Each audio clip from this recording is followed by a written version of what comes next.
News में आपका स्वागत है। मैं आपके साथ संदीप पोईवाल। जैसे कि दोस्तों आपको पता है कि हम समय समय पे आपकी मुलाकात करवाते रहते हैं। आज भी हम आपकी मुलाकात करवाने जा रहे हैं चौधरी राजेंद्र जी से, जो कि किसान नेता कहलाए जाते हैं। पहले बसपा में थे, अब भाजपा में हैं। तो जानते हैं किसानों की कहानी उन्हीं की जुबानी। नमस्कार राजेंद्र जी।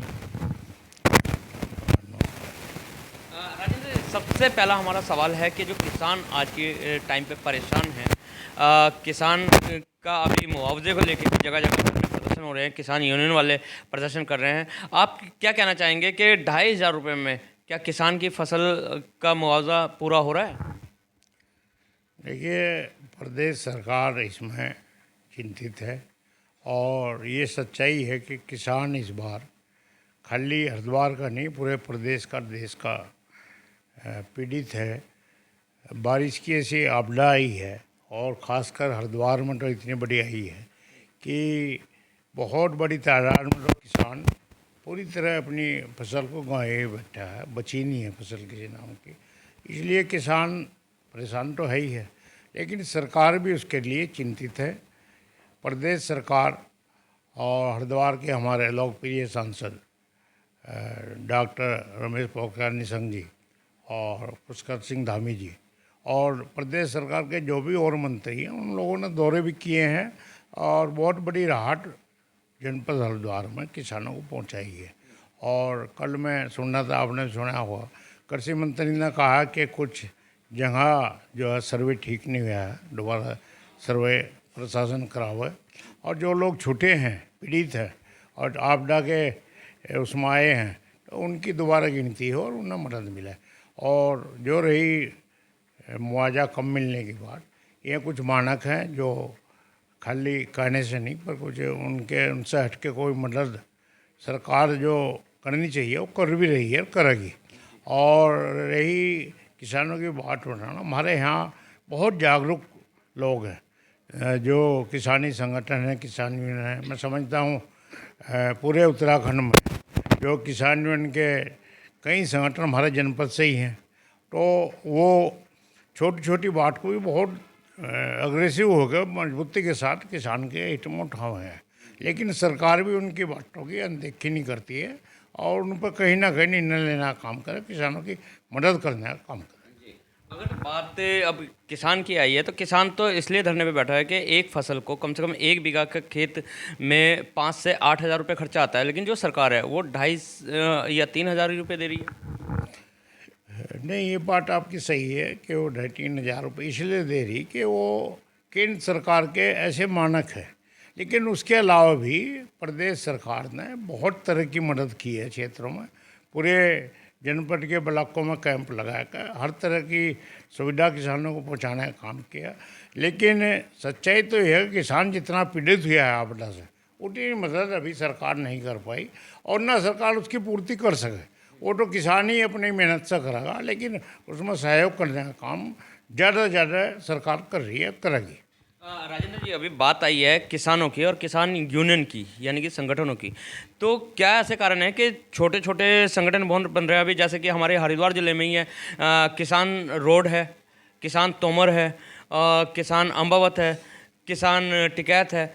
मतलब पूरे देश की अगर जो हम बात करते हैं तो कई ऐसे संगठन बन गए हैं, बहुत सारे संयुक्त संगठन बन गए हैं। तो क्या कारण है कि ये अलग अलग दल में संगठन बनते जा रहे हैं? देखो, हरिद्वार का तो इतिहास आप पिछला भी उठा हुआ है, तो यहाँ किसान यूनियन पहले से ही बहुत सक्रिय रही है। और आज का जो समय है, मैं समझता हूँ ये सही है कि कई हमारे जनपद में राष्ट्रीय स्तर का जिन्होंने दर्जा अपने संगठन को दे रखा है, किसान यूनियन के नाम पर कर रहे हैं। मैं समझता हूँ उनकी बुराई इसलिए नहीं मैं कह सकता कि वो कहीं ना कहीं किसान की बात कर रहे हैं और किसान इस देश की रीढ़ है। किसान अगर खुश होगा तभी सब समाज खुश होगा। किसान आम जनमानस के लिए अन्न पैदा करता है, हर वो चीज़ में सहयोग करता है जो जरूरत है जीवन के लिए। आपने कहा किसान देश की रीढ़ है। अगर जो रीढ़ में ही हिस्से अलग अलग हो जाएं, पूरा शरीर एक क्यों नहीं रहता? मतलब एक ही मंच के नीचे किसान क्यों नहीं रहते? क्यों अलग अलग संगठन बनाए गए?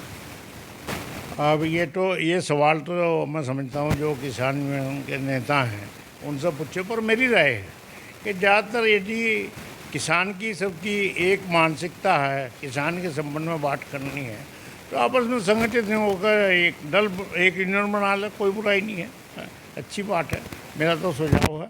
लेकिन इसका जवाब तो सही ढंग से जिन लोगों ने किसान यूनियन बना रखी है, चला रखी है, चाहे रोड हो चाहे दूसरे समाज के लोग हो, उनसे ही ये सवाल करें। एक यहाँ पे सवाल और पैदा हो रहा है राजेंद्र जी, कि जो किसान, आम किसान है, वो चाहे पीड़ित हो या कुछ भी हो, वो कभी भी इस तरीके से रोड पे नहीं आता है, लेकिन जो यूनियन के लीडर बनते हैं वो ही हमेशा धरने प्रदर्शन पे नज़र आते हैं। दरअसल किसान की तो मजबूरी है कि उसे अपने परिवार की आजीविका चलाने के लिए फुर्सत ही नहीं है कि वो सड़क पर बैठकर धरना दे, प्रदर्शन करे। और संगठन इस काम को कर रहे हैं, कोई बुराई नहीं है, लेकिन संगठन इस किसान के अलावा और भी मुद्दे हैं, उन्हें भी वे समय समय पर उठाए हैं, तो धरने प्रदर्शन कर रहे हैं। वो उनकी सोच है, उनके मन में है कि इससे किसान का हित हो रहा, इसमें कोई बुरा नहीं। आप किसान नेता में बहुत ऊंचा कद रखते हैं, तो आपकी तरफ से क्या किसानों के लिए पैरवी हुई है? क्या सरकार से आपने भी बात की है? मैं प्रदेश के मुख्यमंत्री से भी बात की है, हमारे लोकप्रिय सांसद किशन जी से भी बात की है, मंत्री से भी, जो हमारे प्रदेश सरकार के बहुत जिम्मेदार मंत्री हैं, कृषि मंत्री हैं, उनसे बात की है। और जो कमी रह रही है उसको पूरा करने के लिए हम तत्पर हैं। दोबारा भी सब लोगों से बात करेंगे और जो खामी रही है उसे पूरा करने का काम करेंगे। अभी आप ही ने कहा है कि खामी रही है, पूरा करने का काम करेंगे। 2024 आ रहा है, क्या इन खामियों से भाजपा सरकार में कोई फ़र्क पड़ने वाला है? देखो, इस देश में जो प्रधानमंत्री का चेहरा है, जो पिछले 9-10 वर्षों से इस देश के प्रधानमंत्री हैं, यशस्वी नरेंद्र मोदी जी, उनके सामने भी कोई खड़ा होकर ये भी नहीं कह रहा कि मैं प्रधानमंत्री का दावेदार हूँ। और भारतीय जनता पार्टी के पक्ष में पूरे देश में मामला है। लेकिन राहुल गांधी जी तो खड़े हो गए हैं और इंडिया गठबंधन भी हो गया। एक बार भी राहुल जी ने ये नहीं कहा कि मैं प्रधानमंत्री का दावेदार हूँ। अभी तो गठबंधन की प्रक्रिया शुरुआत हुई है, लेकिन सही बात जो मैं कह रहा हूँ ये आपने भी देख लिया होगा, किसी भी गठबंधन के साथी ने, चाहे राहुल जी हो चाहे कोई और हो, उन्होंने ये नहीं कहा कि हम प्रधानमंत्री के दावेदार हैं। और इस देश में दोबारा भारतीय जनता पार्टी की सरकार बनेगी और यहाँ उत्तराखंड में 5 सीटें भारतीय जनता पार्टी की जीतती। राजेंद्र जी, अगर जो सूत्रों की माने, आप अगर जो बसपा में ही रहते तो लोकसभा प्रत्याशी शायद आप होते। दरअसल में टिकट की ना मिलने की वजह से तो बसपा छोड़ दी नहीं, मैं उस पर चर्चा नहीं करना चाहता। पहले मैं कहा कि बसपा की जो राष्ट्रीय अध्यक्ष है कुछ दिनों से वो सक्रिय नहीं है और बसपा डाउनफॉल पर है। मुझे चिंता नहीं थी कि टिकट मिल रहा नहीं मिल रहा, न मैं लोकसभा का टिकट लड़ना चाह रहा।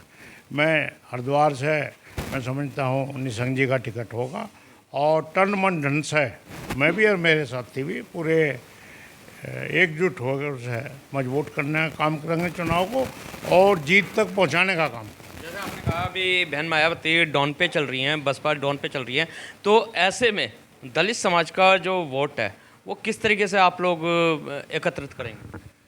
देखिए, बहुजन समाज पार्टी बहन मायावती जी पूरे देश में एक दलित नेता के रूप में स्थापित हो गई थी, लेकिन उनकी निष्क्रियता, कुछ भी कह लो, कुछ भी कारण रहा हो, उस बारे में तो वही बता सकें।